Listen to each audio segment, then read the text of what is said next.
कहते हैं धनानि भूमौ पश्वश्च गोष्ठे नारी गृहद्वारी जना श्मशाने देहश्चितायाम परलोक मार्गे धर्मानुगच्छति जीव एका।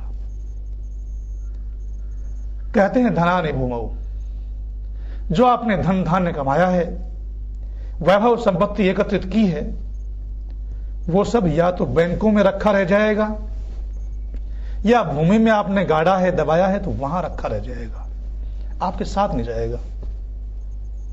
पशुवश्च गोष्ठे, और जो आपके पास गाड़ियां, घोड़े, कारें, अन्य अच्छे अच्छे वाहन हैं या पशु आदि हैं, वो सब जो आपकी जगह है गाड़ियों को रखने की या पशुशाला है, वहीं रह जाएंगी, वो भी साथ नहीं जाएंगे। और नारी गृहद्वारी, यहां तक कि आपकी जो पत्नी है, आपका पति है, आपकी जो पत्नी है, वो भी घर के दरवाजे तक साथ जाएगी। पत्नी भी घर के दरवाजे से आगे जाने वाली नहीं है। जिसको आपने प्राणों से प्यारी कहा है, या जिसने हमें प्राणों से प्यारा कहा है, जिसने हमें प्राण प्रिय कहा है, वो भी हमारे मरने के बाद घर के दरवाजे तक ही साथ जाए, आगे नहीं जाए।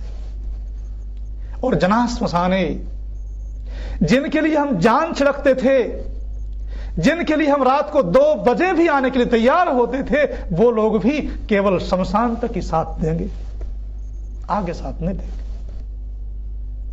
और कहते हैं देहश्चितायाम, जिस शरीर को हमने इतना मोटा ताजा कर लिया है, और यावत जीवेत घृतम पिबेत ऋणम कृत्वा घृतम पिबेत,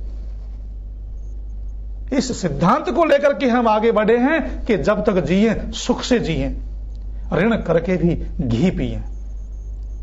इसको मान करके हमने अपने शरीर को बड़ा मोटा तगड़ा बनाया है, ये शरीर भी हमारे साथ नहीं जाएगा। ये भी कहते हैं देहश्चितायाम, केवल चिता तक, जलने तक, अग्नि तक साथ रहेगा, साथ में ये भी नहीं जाएगा।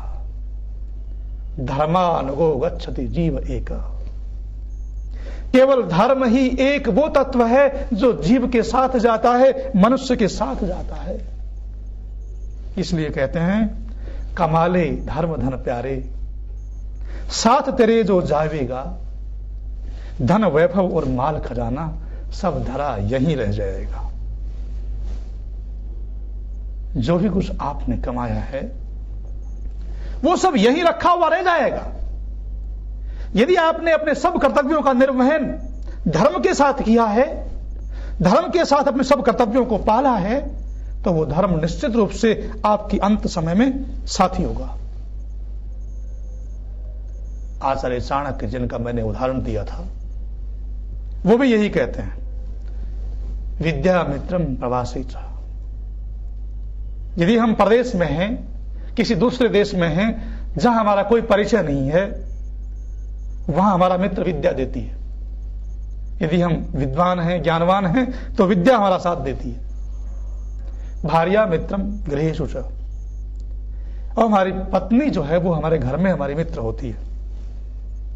व्याधि तस्योषधम मित्रम, यदि हम बीमार हो जाते हैं तो उस अवस्था में औषधि, दवाई हमारा मित्र होती है, हमारा साथ देती है। पर क्या कहते हैं चाणक्य, जैसा मनु महाराज ने कहा है या अन्य ग्रंथों में कहा गया है, उनके स्वर में स्वर मिलाकर चाणक्य भी यही कहते हैं, दुनिया के सबसे बड़े अर्थशास्त्री, जिन्होंने धन वैभव कमाने का अच्छा रास्ता बताया था दुनिया को, जिन्होंने धन धान्य कमाने के रास्ते बताए थे, जिनका अर्थ प्रबंधन पर सबसे प्राचीन ग्रंथ है अर्थशास्त्र, वो भी यही कहते हैं, धर्मो मित्र मृतस्य च, मरने के बाद तो धर्म ही मित्र होता है। इसलिए हमारे जितने भी शास्त्र हैं, धर्म ग्रंथ हैं, वो सब यही उपदेश देते हैं कि मरने के बाद, क्योंकि धर्म साथ जाता है, इसलिए प्रयत्न से धर्म का संचय करो, प्रयत्न से धर्म का संचय करो। एक अपने जीवन में यह मान के चलो कि यदि हम ईश्वर पर विश्वास करेंगे, यदि हम में आस्तिक भावना होगी, तो धर्म पर चलने में हमारा रास्ता सुगम हो जाएगा। धर्म पर चलने में हमें सहयोग मिलेगा। जो व्यक्ति ईश्वर को सर्वव्यापक मानता है, कोई भी कार्य करने से पहले जिसको यह मालूम है कि परमात्मा सब जगह व्यापक है और मैं जो भी कोई कार्य करता हूं वो सब जगह देख रहा है,